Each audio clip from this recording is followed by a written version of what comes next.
followers, chers téléspectateurs, bienvenue dans Scène de Cannes.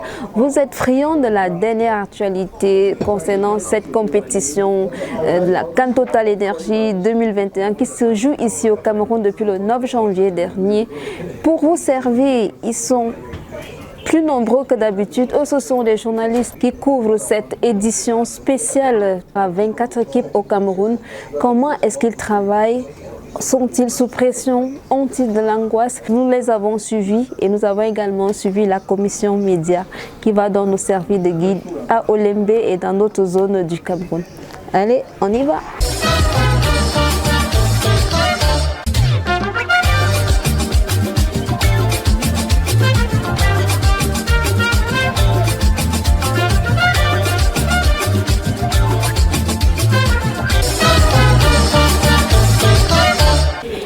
Voilà, nous sommes avec Jean Dicam qui fait partie de la commission communication ici au stade Olembe, l'un des plus grands centres à Yaoundé. Donc il va nous expliquer comment se passe l'encadrement des journalistes parce qu'ici ils sont de plusieurs nationalités. Exactement. Est-ce que c'est facile de gérer? Parce qu'on sait que les journalistes c'est des esprits libres. Oui, disons que la plupart c'est des internationaux, donc ils connaissent le principe. Quand vous arrivez, il y a un itinéraire. Vous prenez la route qui est du côté du stade Annexe B, vous longez tout droit. On leur a montré le chemin dès le premier jour et vraiment ils obéissent, ils suivent. À l'entrée spéciale réservée à la presse au niveau du stade, le gate spécial, il y a un checkpoint qui est toujours là avec les agents de sécurité pour s'assurer que tous ceux qui traversent sont exempts d'un certain nombre de choses. Donc tout se passe bien, chacun joue, accepte le jeu. Je vous dis, c'est des internationaux, donc c'est plutôt très plaisant de travailler avec ce genre de personnes.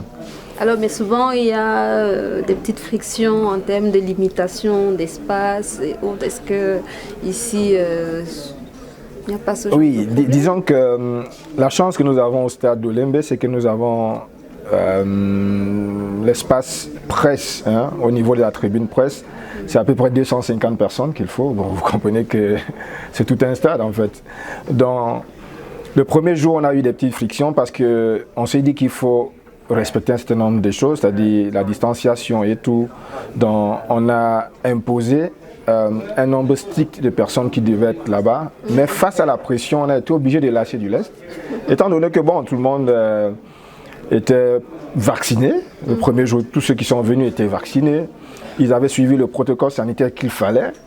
Donc, on leur a exigé simplement d'avoir le masque pour ceux qui n'avaient pas à parler. Donc, on a laissé finalement tout le monde qui voulait aller à la tribune presse aller s'installer.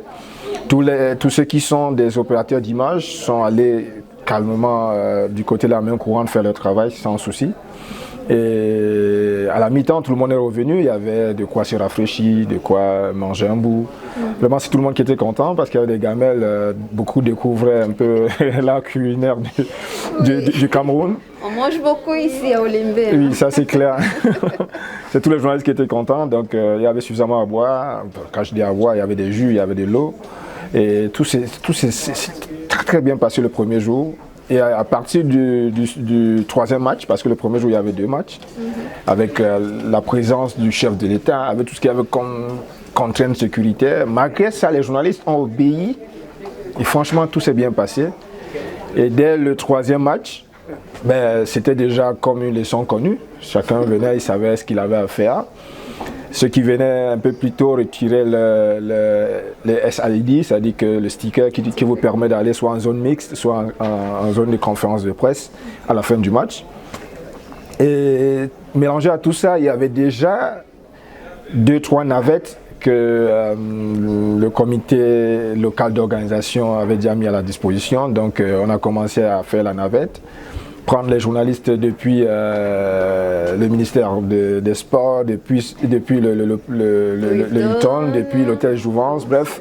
On a mis tout un système d'organisation et un groupe WhatsApp dans lequel vous retrouvez tous ceux qui sont accrédités et qui sont là. Donc chacun avait l'information en temps réel, ce qui permettait que chacun vienne au rendez-vous du bus et prenne son bus. Et ceux qui avaient la responsabilité, j'ai eu la chance d'avoir la responsabilité du bus du Hilton, donc je m'arrangeais à répondre à toutes les doléances. C'est-à-dire que si vous m'appelez, vous me dites, écoutez, je vois le bus qui est en train de partir, je demande au chauffeur de garer. pour qu'ils vous prennent. Vous me dites non, je suis à tel niveau de votre parcours, j'obéis.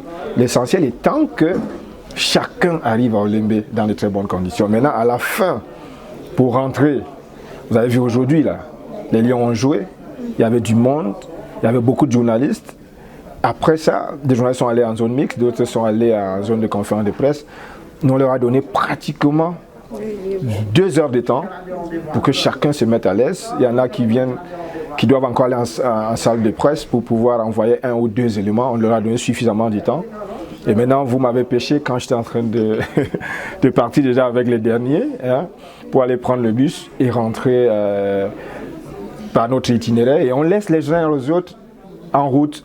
Et maintenant, ceux qui sont de la presse internationale, qui ne sont pas des Camerounais, qu'est-ce que nous faisons? Lorsque vous nous dites votre hôtel est à tel niveau, nous demandons dans le bus qui va de ce côté-là. Donc, on s'arrange à ce qu'il y ait un Camerounais ou 2 qui soit avec lui pour l'accompagner jusqu'à son hôtel. Ça, je vous assure, c'est très plaisant. Tout le monde joue le jeu. Les confrères sont très fiers d'assister, de permettre aux uns et aux autres d'avoir des facilités de travail. Nous sommes avec Emmanuel de l'AFP. C'est la 40e fois au Cameroun? J'ai vécu 8 ans au Cameroun. Ah, c'est un Atangana. Je suis un Atangana. Mambo. Hein? Ça, c'est un Atangana. On va te donner le... J'ai vécu ici il y a très longtemps et je suis très heureux de revenir. Voilà, on va lui donner le passeport ndolé. Alex Ducamé, tu vas attendre un peu. Donc alors voilà, tu es là pour la 33e édition de la Coupe d'Afrique des Nations. Comment tu la vis, toi, en tant que journaliste? C'est un vrai bonheur d'être ici. Pour moi particulièrement parce que j'ai vécu 8 ans au Cameroun et j'aime beaucoup revenir et j'avais pas eu l'occasion de revenir depuis très longtemps. J'étais parti en 87. Je suis revenu juste une fois en 2008 pour la finale Coton Sport à Lali. J'ai fait un aller-retour par Yaoundé, donc j'ai passé une soirée à Yaoundé, le temps de me payer un taxi pour faire le tour de la ville. Je suis revenu après la finale, j'ai passé une toute petite journée, à peine le temps de passer à Fustel de Coulanges et c'est tout. Là au moins je reviens pour un mois, donc je suis particulièrement heureux, surtout que j'ai grandi ici à Yaoundé et c'est très agréable de revenir. En plus, comme journaliste, moi je suis passionné de foot africain et la Coupe d'Afrique c'est très agréable à suivre parce que c'est plus sympa, plus chaleureux et nous on a plus d'accès. On peut facilement, on peut aller à l'hôtel des joueurs, discuter avec l'entraîneur. Il n'y a pas 200 gardes du corps et 3 attachés de presse qui nous disent oui d'accord mais envoie tes questions d'abord et puis on verra, etc. Et là, comment tu travailles depuis le début de la compétition? Tu es arrivé quand? Je suis arrivé le 6, donc 3 jours avant. Il faut toujours arriver un peu plus tôt, il faut prendre ses marques, il faut trouver son accréditation. Là, en plus, il fallait passer les tests. Mais je travaille beaucoup parce qu'il y a beaucoup de choses à faire. Je suis tout seul en francophone de l'AFP. Il y a un collègue anglophone qui lui est basé à Douala. Et donc, je suis censé suivre 24 équipes à moi tout seul, ça fait un peu beaucoup. Donc, j'ai beaucoup de travail, mais c'est un travail très agréable d'être payé pour aller regarder des matchs de football. Mais est-ce que tu as quand même du temps aussi pour visiter Pas encore assez. Pour l'instant, plutôt je revisite. Donc quand j'ai un petit peu de temps, je fais un petit tour. J'ai pu repasser chez moi, là où j'habitais, en face de la maternité, l'hôpital central. Mais tout est verrouillé maintenant. Il y a une porte en fer alors que dans les années 80, on rentrait à pied comme ça, tranquillement. Une porte en fer, des barbelés, un gardien. J'espère pouvoir aller toquer dans l'appartement où j'habitais. J'ai une photo de moi petit dans cet appartement en disant écoutez, excusez-moi, n'ayez pas peur. Si je peux rentrer pour visiter. Alors Viviane, comment ça se passe? Ça se passe très bien. C'est vrai que les matchs se terminent tard et tu sais, le gros du travail, c'est vraiment après les dernières rencontres, donc à peu près à partir de 23h. C'est vraiment très très lourd, on a du mal à se lever le matin pour reprendre le rythme, mais on essaie vraiment de maintenir le cap et on espère que ça va très vite passer et que tout se passera bien. Et de façon pratique, il y a les conférences de rédaction, comment ça se passe? Est-ce qu'il y a eu des changements, des modifications? Oui, effectivement, sur le plan opérationnel, il y a eu beaucoup de changements, beaucoup de gros changements. Comme tu sais certainement, la compétition c'est dans plusieurs villes du pays, donc il a fallu qu'on essaie de recruter dans ces villes-là afin d'être présent sur tous les sites. Donc là, je peux confirmer qu'on est vraiment présent sur tous les sites de la CAN. Nos équipes sont là, ils sont au taquet derrière les délégations, derrière les équipes. On a des éditions spéciales que je conseille d'ailleurs aux internautes, c'est ça? de regarder. À partir de 23h30 tous les soirs, vous avez un débat sportif qui est l'Africa Football Club. Vous avez le journal de la CAN. Vraiment, c'est une petite émission d'à peu près 8 minutes qui vous ramène dans les méandres de la compétition, qui vous fait également découvrir les à côté des personnes de talent. On a également la CAN des talents.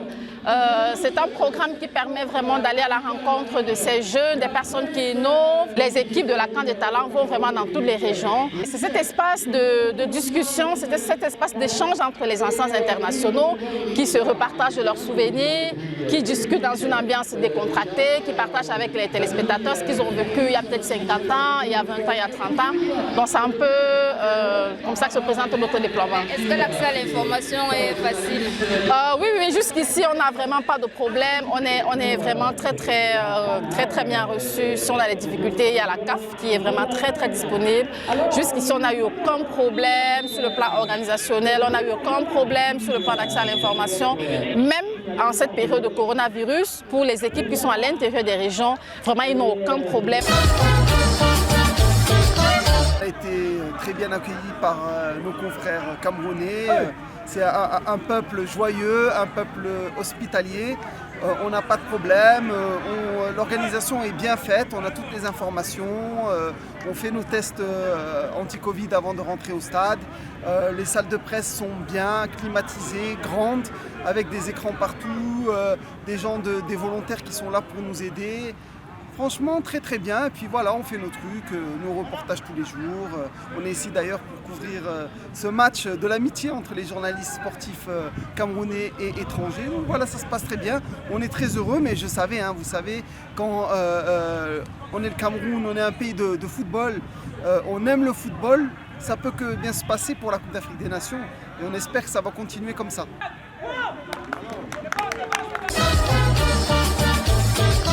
Au niveau de la couverture médiatique, je dois d'abord dire qu'en ce qui concerne France 24, nous avons une équipe d'envoyés spéciaux qui a été dépêchée depuis Paris, mais nous, en tant que correspondants sur place, nous avons quand même la possibilité de faire d'autres sujets, notamment tout ce qui tourne autour de la CAN, en dehors des résultats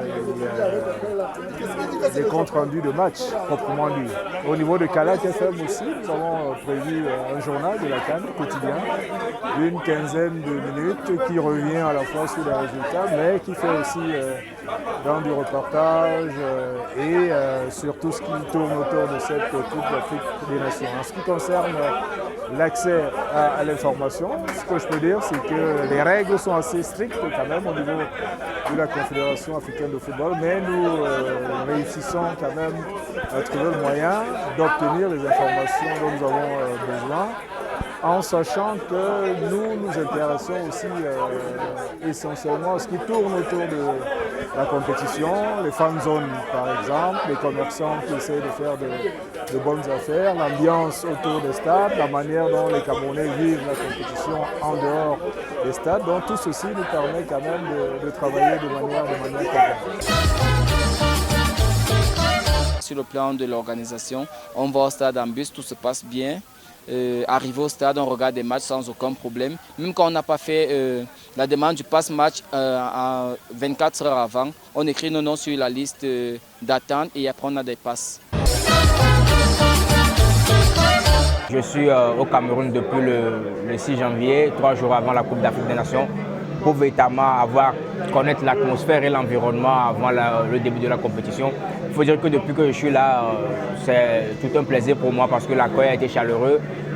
On essaie de véritablement couvrir cette compétition-là par rapport à nos différentes rédactions.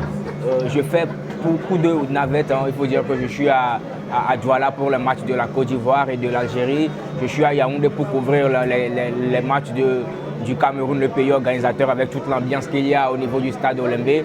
Quelquefois les matchs aussi du groupe B. Après, il y a aussi le groupe logé au niveau du stade de Limbe. Donc après tout, il faut dire que c'est une belle compétition, même s'il y a des couacs ici et là, surtout par rapport à la pelouse du stade de Japoma. Mais il faut dire que dans quelques jours, il y a un travail qui a été fait, qui a permis aux deux équipes, que ce soit l'Algérie et la Côte d'Ivoire, de véritablement offrir un spectacle assez inédit ici. Et il faut dire que l'ambiance elle est belle. L'organisation elle est belle également et on peut dire merci au Cameroun. Certes, la CAN n'a pas été reportée de 2019 à 2022 pour rien. Il y a un véritable travail qui a été fait. Les infrastructures sont exceptionnelles. Je parle du stade de Japoma, du nouveau stade construit à Olembe, du stade Paul Biya, un véritable joyau architectural. Donc merci véritablement au Cameroun pour ce qu'il offre à l'Afrique pour cette compétition. C'est super de vivre la CAN ici à Douala. Moi, personnellement, je travaille à la CRTV, je suis journaliste, responsable du sport à CRTV Littoral. C'est une organisation générale de la CRTV depuis Yaoundé. Donc, il y a un effectif qui a été affecté ici à Douala et nous nous sommes greffés à lui. Et donc, tout le travail est organisé par un responsable qui, à l'issue d'une conférence de rédaction chaque jour, définit les sujets, attribue les sujets à chacun. Et on se retrouve ici ensemble pour... Baldwin, laisse-moi me concentrer, je parle à la télé. Donc là, c'est Baldwin Sama, le commentateur anglophone des matchs pour la CRTV. Donc voilà, on se retrouve ici à Japoma. Pour nous qui vivons à Douala, on se retrouve à la station régionale à Bonanjo. Donc le car vient nous chercher là-bas et on retrouve les autres qui viennent de Yaoundé et qui vivent dans un hôtel tout à côté du stade. On les retrouve ici dans Japoma et puis donc on se déploie sur le terrain. Personnellement, j'ai un blog que j'anime au quotidien à travers des petites vidéos, des choses qui sont assez insolites autour de la CAN parce qu'il y en a tellement. Donc à travers de petites vidéos, à travers des visuels que je conçois sous l'appellation Wonder Foot. Everything is okay by my side because this is actually the first African Cup of Nations I'm covering. I've never attended one before and everything is it's okay on my side though. The only difficulties I might be facing right now is maybe I need to be running from one end to the other. Whenever there's the conference is going on, I need to go to the mix zone, I need to rush to the stadium in order to cover both events at the same time. So sometimes it's a little bit challenging. It's challenging for me, and as a journalist I need to write my reports on time, I need to report to the office on time, so it's a little bit challenging, but